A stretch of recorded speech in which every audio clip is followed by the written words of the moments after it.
All right, diving in today, folks, we're going deep on something pretty fundamental to, well, thinking itself. Epistemology. Yeah, knowledge, how we know things, that sort of stuff. Exactly. Though epistemology, I'll admit, it does sound a bit, what is the word, academic maybe? Little jargony, yeah. But the pieces of it are actually pretty straightforward. See, it comes from Greek, two words, episteme and logos. Episteme, that's where we get epistemology, obviously.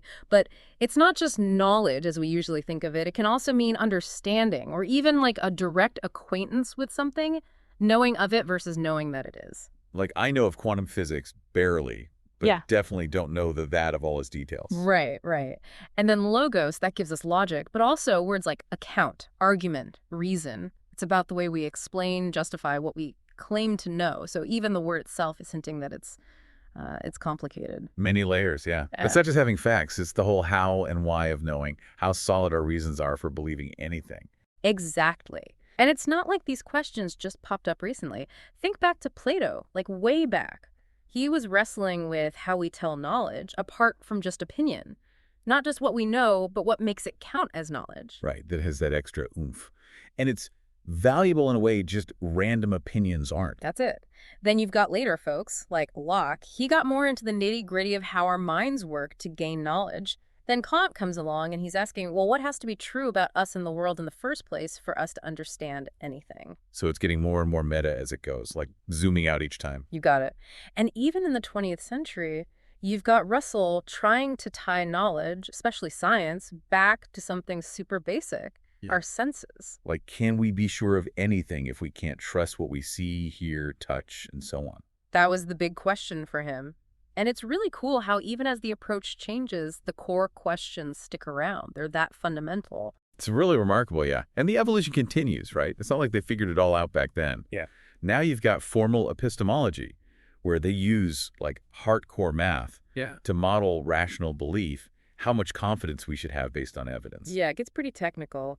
But the goal is to be super precise about what it means to be rational. And, of course, we have to mention feminist epistemology, which is super important for highlighting how our social positions, our background, our interests, those all influence what even counts as evidence, what we consider rational. Like, think about how much scientific research used to only use male subjects. Oh, yeah, that's a classic example. Feminist epistemology pushes us to examine how stuff like that can really skew the results Yeah. and even limit our understanding of entire groups of people. Absolutely. It's a powerful reminder of how epistemology isn't just some ivory tower thing. It has real-world consequences. But what's interesting for our deep dive today is that running through all these different flavors of epistemology, there's this common thread. The big question, what does it even mean to get things right, intellectually, to be cognitively successful? Right, because that's what epistemology is all about. Not just success, but how we might fail, too. And that's what we're going to explore, the different ways that success can look.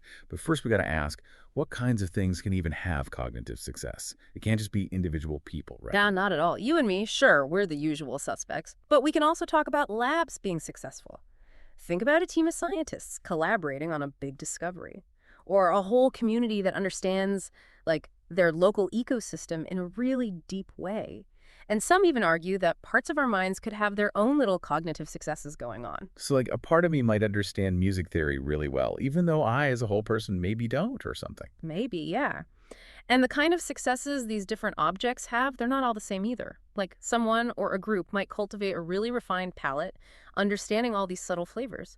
But that's not something like a scientific theory can do. Right. Theories aren't tasting wine. And a theory can be conclusively established, which isn't something that happens to a single person in quite the same way. Yep. And a research program, it can be really productive, generating all this new knowledge. That's different from, say, one single belief being justified. So the success depends on what we're talking about. Which brings up another big question. What's the relationship between all these levels? Like, if a research program is successful, is that just because all the individual researchers are? Or is there something more to it, some extra layer of success? Right. Like, how does my little epiphany fit into the bigger picture of what my team is trying to figure out? Is the whole really just the sum of its parts? That's something philosophers are still debating. It's fascinating to think about. Mhm. And when we zoom in on our own minds, even just our beliefs and how confident we are in them, it gets really interesting. Yeah. The source digs into this debate about beliefs versus credences. Beliefs, that's like yes or no to something. Credences are more like, well, how sure are you? So I believe that the Earth is round, full stop. But my credence that I'll win the lottery is very, very low. Exactly. And philosophers argue about whether beliefs are just super high credence, or if credences are like probabilistic beliefs, or if they're totally different things, each with its own job to do in our heads. Amazing that something so basic to how we think is still up for debate. It is, and it leads to this really fundamental question. Mm. Are these things that can be cognitively successful? Are they even meant to be? Like a lab is designed to make discoveries. That's kind of its point. Right. But what about belief itself? Is it, like, in its very nature to aim at truth or even knowledge? Some philosophers think so. They'd say it's baked into what belief is.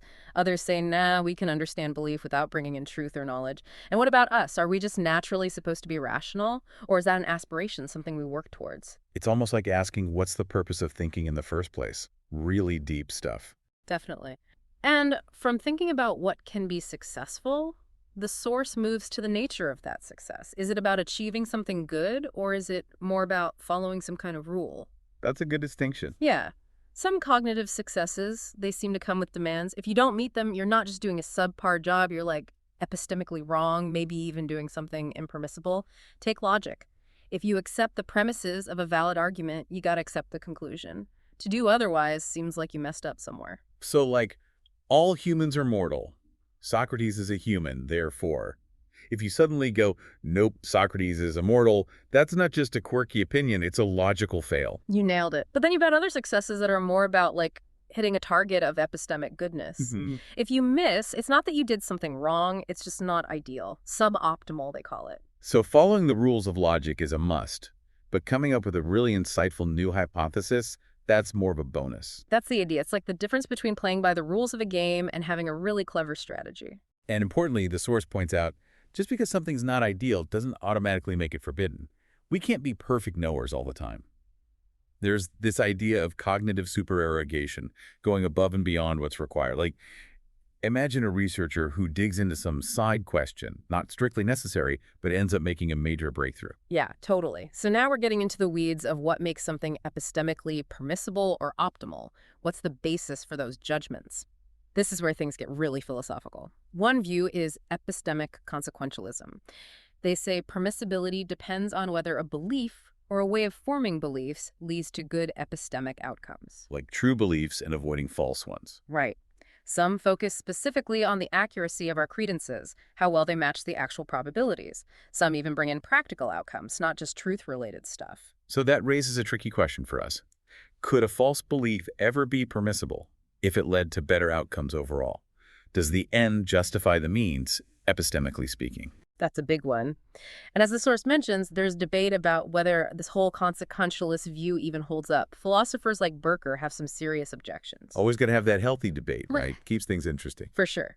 Then there's the opposite idea, that there are constraints on what's permissible, like boundaries we can't cross no matter the outcome.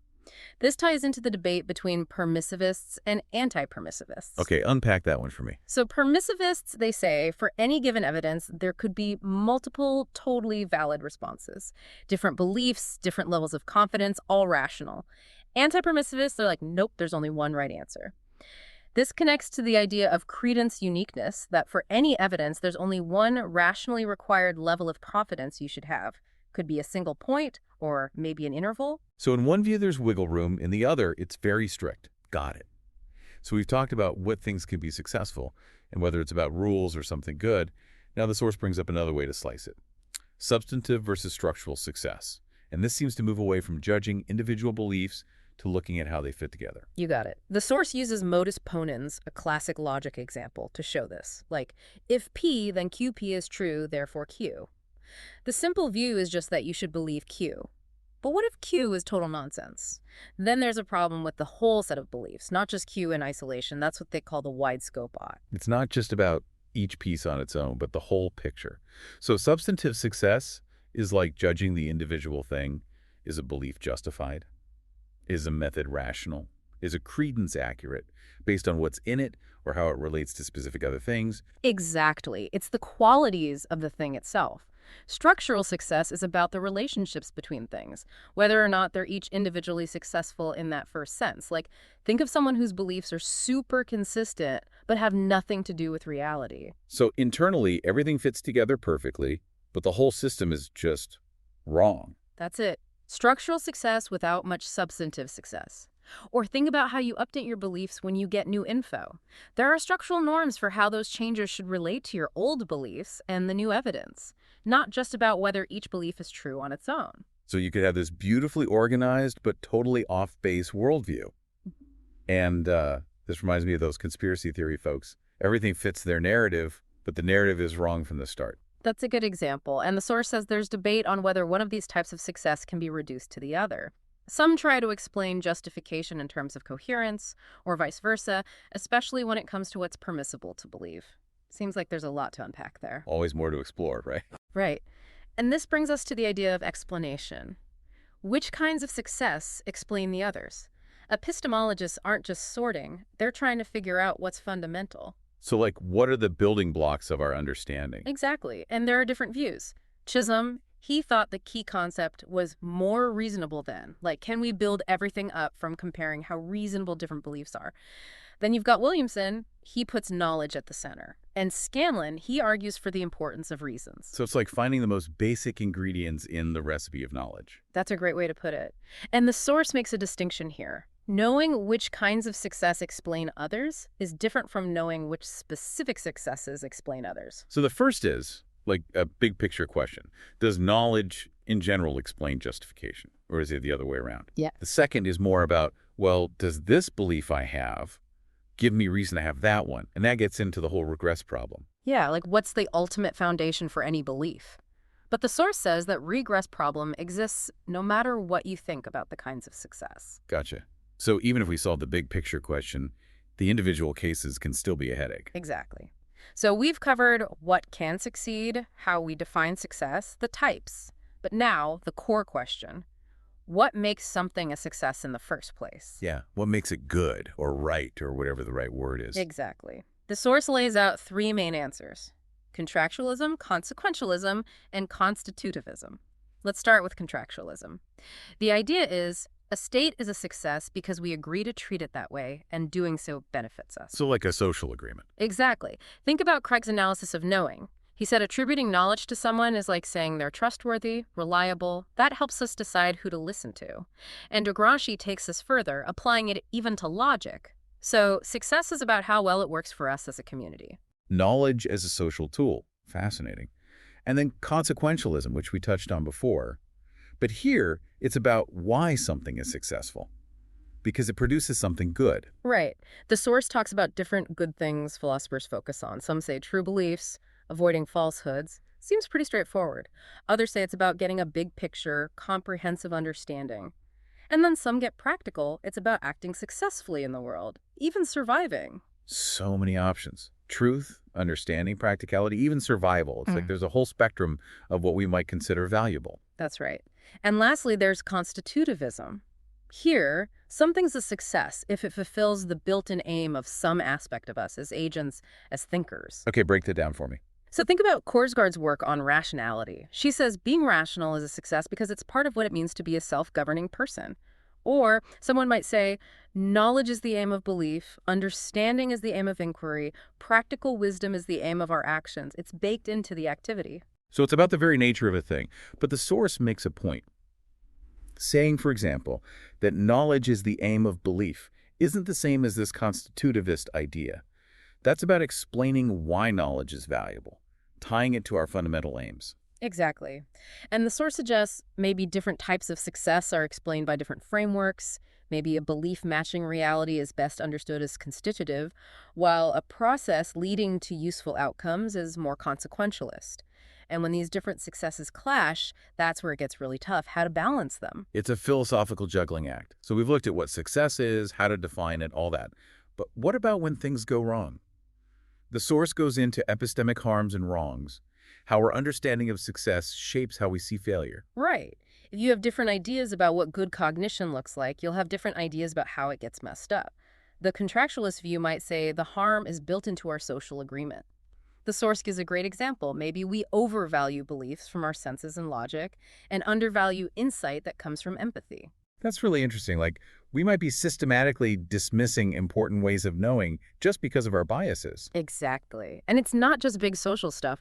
Harms can be in specific actions, like unfairly rejecting someone's testimony because of prejudice, or using tricky language to make people believe something false. Those classic rhetorical tricks. So sneaky, but effective. And the source points out these problems can be in our procedures too, like research that starts with a biased assumption or a method that excludes certain data. But maybe even wilder is the idea that the harm could be in the very act of judging what counts as knowledge. Now, that's a mind bender. How could judging knowledge itself be harmful? So the example they give is that maybe we only count something as knowledge if it uses concepts we already have. Which means if someone has an insight that doesn't fit, like they've noticed something new we don't even have words for yet, they get shut down. No epistemic authority. That makes sense. If you can't even explain it in the accepted way, people won't take you seriously. Right. And this happens all the time in lots of ways. This is what feminist epistemology calls epistemic injustice, how power structures can make it harder for certain people to be recognized as knowers. Which brings us back to how important all this is. Epistemology isn't just a thought experiment. It's about whose voices get heard, who's believed, who gets to contribute to knowledge. So, wrapping up our deep dive here, I think it's clear epistemology is huge. It's not just about defining knowledge, though that's part of it. It's about the whole range of cognitive wins and fails, what makes them matter, and all the ways things can go right or wrong as we try to figure things out. And I think what's key is that by thinking about these questions, what is success, what is failure, we learn so much not only about what it means to know, but how our ways of knowing shape our whole world, our individual lives, our social structures, how we understand everything. Couldn't have said it better myself. And with that, I'll leave you with something to ponder. We've talked about these different views: contractualism, consequentialism, constitutivism. Which one makes the most sense to you when thinking about knowledge in your own life? What are the strengths and weaknesses of that approach? Something to chew on. Thanks for joining us on this deep dive, folks. Thanks for having me. Until next time.